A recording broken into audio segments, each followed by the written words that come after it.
The Wonderful Wizard of Oz by L. Frank Baum. Chapter 14. The Winged Monkeys. You will remember that there was no road, not even a pathway, between the castle of the Wicked Witch and the Emerald City. When the four travelers went in search of the witch, she had seen them coming, and so sent the winged monkeys to bring them to her. It was much harder to find their way back through the big fields of buttercups and yellow daisies than it was being carried. They knew, of course, they must go straight east, towards the rising sun, and they started off in the right way. But at noon, when the sun was over their heads, they did not know which was east and which was west. And that was the reason they were lost in the great field. They kept on walking, however, and at night the moon came out and shone brightly. So they lay down among the sweet-smelling yellow flowers and slept soundly until morning, all but the Scarecrow and the Tin Woodman. The next morning, the sun was behind a cloud, but they started on, as if they were quite sure which way they were going. "If we walk far enough," said Dorothy, "I am sure we shall sometime come to some place." But day by day passed away, and they still saw nothing before them but the scarlet field. The Scarecrow began to grumble a bit. "We have surely lost our way," he said, "and unless we find it again in time to reach the Emerald City, I shall never get my brains." "Nor I a heart," declared the Tin Woodman. "It seems to me that I can scarcely wait till I get to Oz, and you must admit that this is a very long journey."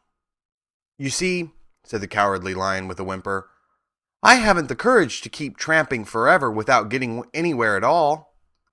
Then Dorothy lost heart. She sat down on the grass and looked at her companions, and they sat down and looked at her. And Toto found that for the first time in his life he was too tired to chase a butterfly that flew past his head. So he put out his tongue and panted and looked at Dorothy as if to ask what they should do next. "Suppose we call the field mice," she suggested.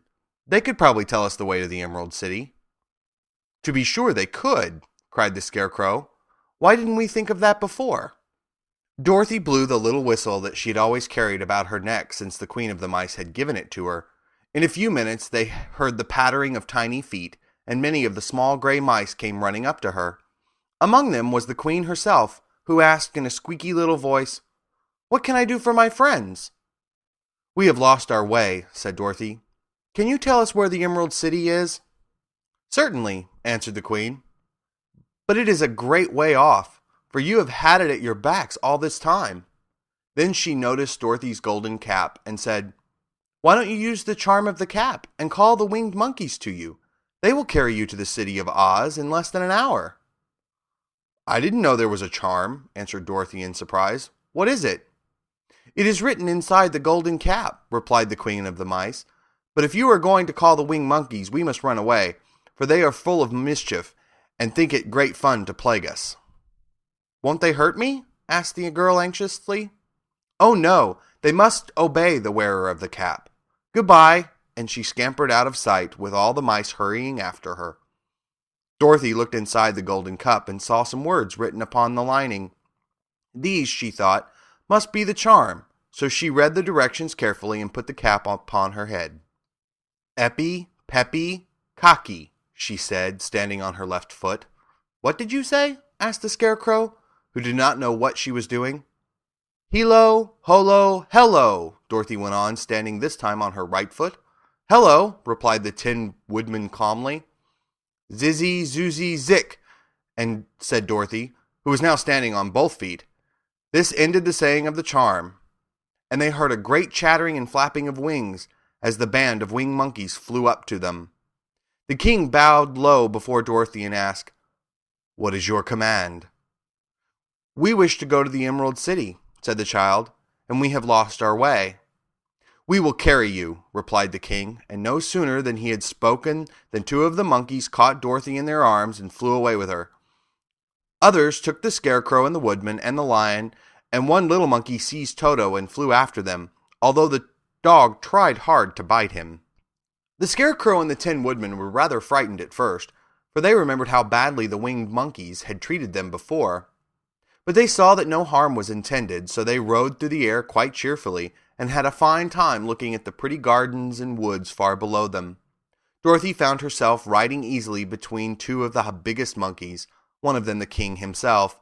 They had made a chair of their hands and were careful not to hurt her. "Why do you have to obey the charm of the golden cap?" she asked. "That is a long story," answered the king, with a winged laugh. "But as we have a long journey before us, I will pass the time by telling you about it, if you wish." "I shall be glad to hear it," she replied. "Once," began the leader, "we were a free people, living happily in the great forest, flying from tree to tree, eating nuts and fruit, and doing just as we pleased without calling anybody master. Perhaps some of us were rather too full of mischief at times, flying down to pull the tails of the animals that had no wings, chasing birds and throwing nuts at the people who walked in the forest. But we were careless and happy and full of fun, and enjoyed every minute of the day. This was many years ago, long before Oz came out of the clouds to rule over this land. There lived here then, away at the north, a beautiful princess, who was also a powerful sorceress. All her magic was used to help the people, and she was never known to hurt anyone who was good. Her name was Gaylayet, and she lived in a handsome palace built from great blocks of ruby. Everyone loved her, but her greatest sorrow was that she could find no one to love in return, since all the men were much too stupid and ugly to mate with one so beautiful and wise. At last, however, she found a boy who was handsome and manly and wise beyond his years. Gaylayet made up her mind that when he grew to be a man, she would make him her husband. So she took him to her ruby palace and used all her magic powers to make him as strong and good and lovely as any woman could wish. When he grew to manhood, Kulala, as he was called, was said to be the best and wisest man in all the land, while his manly beauty was so great that Gaylayet loved him dearly and hastened to make everything ready for the wedding. My grandfather was at the time the king of the winged monkeys, which lived in the forest near Gaylayet's palace, and the old fellow loved a joke better than a good dinner. One day, just before the wedding, my grandfather was flying out with his band when he saw Kulala walking beside the river. He was dressed in a rich costume of pink silk and purple velvet, and my grandfather thought he would see what he could do. At his word, the band flew down and seized Kulala, carrying him in their arms until they were over the middle of the river, and then dropped him into the water. "Swim out, my fine fellow," cried my grandfather, "and see if the water has spotted your clothes." Kulala was much too wise not to swim, and he was not in the least spoiled by all his good fortune. He laughed when he came to the top of the water and swam to the shore. But when Gaylayet came running out to see him, she found his silks and velvet all ruined by the river. The princess was angry, and she knew, of course, who did it. She had all the winged monkeys brought before her, and she said at first that their wings should be tied and they should be treated as they had treated Kulala and dropped in the river. But my grandfather pleaded hard, for he knew the monkeys would drown in the river with their wings tied, and Kulala said a kind word for them also, so that Gaylayet finally spared them, on condition that the winged monkeys should ever after do 3 times the bidding of the owner of the golden cap. This cap had been made for a wedding present to Kulala, and it was said to have cost the princess half her kingdom. Of course, my grandfather and all the other monkeys at once agreed to the condition, and that is how it happens that we are 3 times the slaves of the owner of the golden cap, whoever it may be. "And what became of them?" asked Dorothy, who had been greatly interested in the story. "Kulala being the first owner of the golden cap," replied the monkey, "he was the first to lay his wishes upon us. As his bride could not bear the sight of us, he called us all to him in the forest after he had married her, and ordered us always to keep where she could never again set eyes on a winged monkey, which we were glad to do, for we were all afraid of her. This was all we ever had to do until the golden cap fell into the hands of the wicked witch of the West, who made us enslave the Winkies, and afterward drive Oz himself out of the land of the West. Now the golden cap is yours, and 3 times you have the right to lay your wishes upon us." As the Monkey King finished his story, Dorothy looked down and saw the green, shining walls of the Emerald City before them. She wondered at the rapid flight of the monkeys, but was glad the journey was over. The strange creatures set the travelers down carefully before the gate of the city. The king bowed low to Dorothy and then flew away swiftly, followed by all his band.